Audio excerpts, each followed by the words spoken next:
जो भी भक्त श्रद्धा और विश्वास के साथ सूर्य भगवान की इस पावन कथा को सुन लेता है, उसके जीवन से कष्ट अपने आप दूर होने लगते हैं।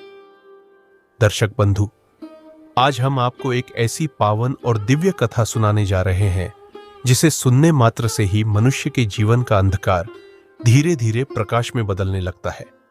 कहा जाता है कि सूर्य भगवान केवल प्रकाश के देवता ही नहीं है, बल्कि वे आत्मबल, आरोग्य, तेज, सत्य और कर्म के साक्षात प्रतीक हैं।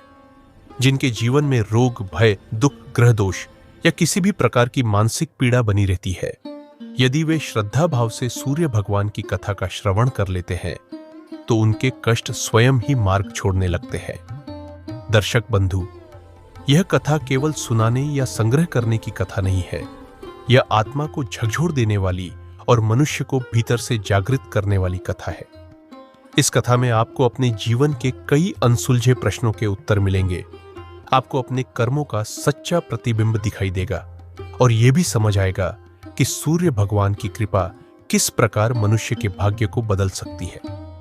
इसलिए दर्शक बंधुओं, आपसे विनम्र निवेदन है कि इस पावन कथा को पूर्ण श्रद्धा, विश्वास और शांत मन के साथ अंत तक अवश्य सुने। हो सकता है इस कथा का कोई एक वाक्य आपके जीवन के कष्ट हर ले और आपको जीवन की एक नई दिशा दे। लेकिन दर्शक बंधुओं, कथा आरंभ करने से पूर्व एक अत्यंत महत्वपूर्ण बात अवश्य जान लें। हमारे गरुड़ पुराण में स्पष्ट कहा गया है कि किसी भी दिव्य कथा या शास्त्रीय उपदेश को बीच में छोड़ना उचित नहीं माना जाता।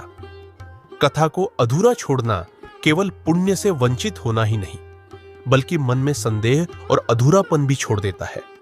और यही अधूरापन व्यक्ति के जीवन के कार्यों में भी अधूरापन बनकर दिखाई देता है। इसलिए शास्त्रों में कहा गया है, कथा को सदैव अंत तक अवश्य सुनना चाहिए। तो आइए दर्शक बंधुओं, पूर्ण श्रद्धा, विश्वास और एकाग्रता के साथ सूर्य भगवान की इस दिव्य और कल्याणकारी कथा में प्रवेश करें। प्यारे बंधुओं, एक छोटी सी गुजारिश है, हमारे इस चैनल ज्ञानवर्धक कथा को कृपया सब्सक्राइब जरूर कर लें। कहा जाता है कि जब घर में कोई पावन कथा शुरू होती है तो लोग अपने रिश्तेदारों और पड़ोसियों को जरूर बुलाते हैं। तो आप भी इस पवित्र कथा को अपने रिश्तेदारों और मित्रगणों के साथ अवश्य शेयर करें, ताकि आपको इस कथा का पूर्ण लाभ प्राप्त हो सके। अब आइए पूरे श्रद्धा और विश्वास के साथ सूर्य भगवान की इस पावन और दिव्य कथा को आरंभ करते हैं। बहुत वर्ष पहले की बात है। भारत के पवित्र भूमि पर एक अत्यंत प्रतापी और धर्मप्रिय राजा राज्य करते थे। उनका नाम था राजा हरिश्चंद्र। हरिश्चंद्र न केवल शक्ति और सामर्थ्य के प्रतीक थे, बल्कि उनका हृदय भी सत्य, धर्म और भक्ति से भरा हुआ था। उनका जीवन अत्यंत सरल था, लेकिन उनके विचार और कर्म गहरे और स्थायी थे। उनका राज्य धन, शक्ति और न्याय के लिए प्रसिद्ध था, पर उनका वास्तविक धन उनकी सच्चाई, भक्ति और प्रजा के प्रति प्रेम था। राजा हरिश्चंद्र हर समय न्याय और धर्म के मार्ग पर चलते थे। उनके राज्य में हर कोई खुशहाल था।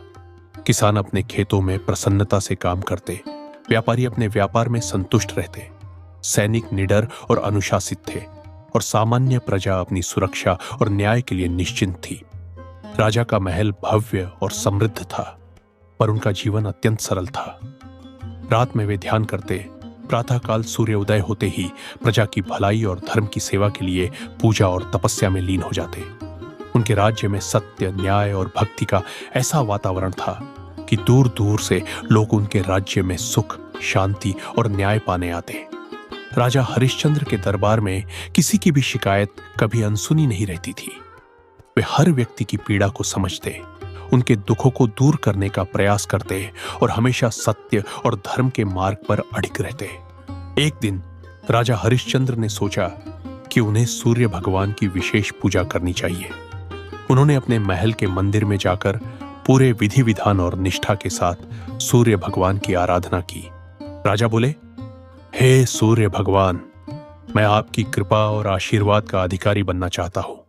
मेरी प्रजा और मेरा राज्य आपके आशीर्वाद से सदैव सुरक्षित और खुशहाल रहे। सूर्य भगवान उनकी भक्ति से प्रसन्न हुए। उन्होंने दिव्य रूप में दर्शन देकर कहा, हे धर्मप्रिय राजा, तुम्हारा राज्य तुम्हारी प्रजा और तुम्हारा मन सत्य और धर्म में दृढ़ है। मैं तुम्हारे जीवन में प्रकाश और आशीर्वाद भेजता हूं। राजा हरिश्चंद्र की भक्ति और श्रद्धा और भी बढ़ गई। वे दिन रात सूर्य भगवान की पूजा और धर्म की सेवा में लीन रहने लगे। उनका हृदय पूर्णतः शुद्ध और स्थिर हो गया था। परंतु भक्ति और धर्म की राह हमेशा सरल नहीं होती। सूर्य भगवान ने राजा की सच्ची निष्ठा और साहस की परीक्षा लेने का निश्चय किया। देवताओं के आदेश से राजा को जीवन की सबसे कठिन परीक्षा दी गई। उनके राज्य, परिवार और संपत्ति से उन्हें हाथ धोना पड़ा। राजा हरिश्चंद्र ने दृढ़ता से कहा, सत्य और धर्म के मार्ग से मैं कभी नहीं हटूंगा। चाहे कितनी भी कठिनाई आए, मैं हमेशा न्याय और ईमानदारी के पथ पर चलूंगा। राजा हरिश्चंद्र की परीक्षा चरम पर थी। उनके राज्य के कुछ मंत्री और दरबारी षड्यंत्र कर रहे थे। उन्होंने राजा से राज्य और सिंहासन छोड़ने का आग्रह किया, लेकिन हरिश्चंद्र ने निडरता और सत्यनिष्ठा के साथ इन आग्रहों को ठुकरा दिया। फिर दिव्य आदेश आया, राजा हरिश्चंद्र, यदि तुम सत्य और धर्म के मार्ग पर रहोगे तो तुम्हें अपने परिवार, धन और सुख से दूर होना पड़ेगा। राजा हरिश्चंद्र ने कहा, सत्य और धर्म का मार्ग कठिन हो सकता है, पर मैं उससे कभी नहीं हटूंगा। मेरी प्रजा और धर्म ही मेरे जीवन का सबसे बड़ा धन है। कुछ ही समय में राजा के महल, धन और संपत्ति छीन लिए गए। उन्हें साधारण जीवन जीना पड़ा। उनकी पत्नी और पुत्र भी कठिनाइयों में पड़ गए। राजा हरिश्चंद्र ने सबको साहस दिया और कहा, हमें जो कुछ भी मिला है वह क्षणिक है। सत्य और धर्म हमारे साथ है और यही हमारी सबसे बड़ी ताकत है। राजा हरिश्चंद्र ने अपनी तपस्या, भक्ति और सत्यनिष्ठा में समय लगाया। उन्होंने गरीबों, कमजोरों और सत्संग में लगे भक्तों की सेवा की। सूर्य भगवान उनकी भक्ति और सत्यनिष्ठा से अत्यंत प्रसन्न हुए। उन्होंने दिव्य रूप में दर्शन देकर कहा, हे हरिश्चंद्र, तुम्हारी भक्ति, तपस्या और सत्यनिष्ठा ने मुझे बहुत प्रसन्न किया है। अब तुम्हें जीवन का सर्वोच्च फल मिलेगा। फिर अद्भुत चमत्कार हुआ। राजा के महल, संपत्ति और राज्य को पुनः लौटाया गया। उनकी पत्नी और पुत्र भी स्वस्थ और खुशहाल होकर उनके पास लौट आए। राजा हरिश्चंद्र ने अब अपनी संपत्ति और राज्य की रक्षा के साथ साथ धर्म और सत्य का मार्ग दिखाने में अधिक ध्यान दिया।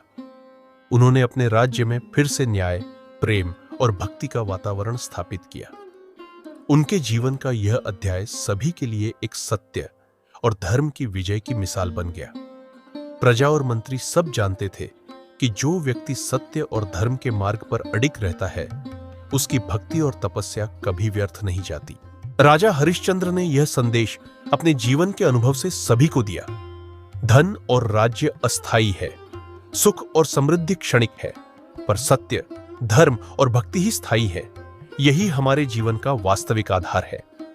उनकी पत्नी और पुत्र ने भी यह अनुभव किया कि कठिन समय में सत्य और धर्म पर अडिग रहना ही जीवन की सबसे बड़ी पूंजी है। प्रजा ने भी राजा की निष्ठा और साहस को देखकर अपने जीवन में सत्य और धर्म का मार्ग अपनाना सीखा।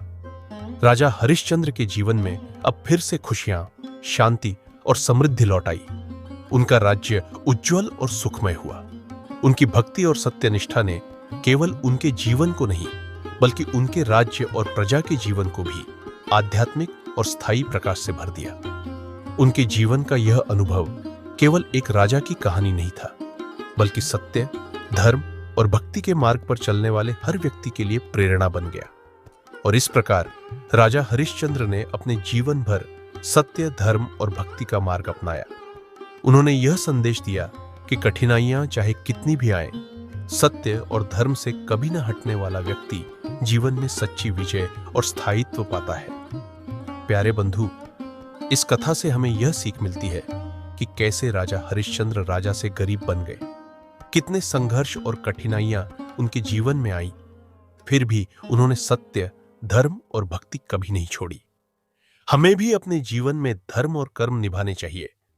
कठिनाइयां आए तो डरना नहीं चाहिए और हमेशा सत्य और भक्ति के मार्ग पर चलते रहना चाहिए। यही हमारे जीवन का वास्तविक मार्गदर्शन है। प्यारे बंधु, कहा जाता है कि यदि हम सूर्य भगवान का पावन मंत्र पूरी श्रद्धा, निष्ठा और प्रेम के साथ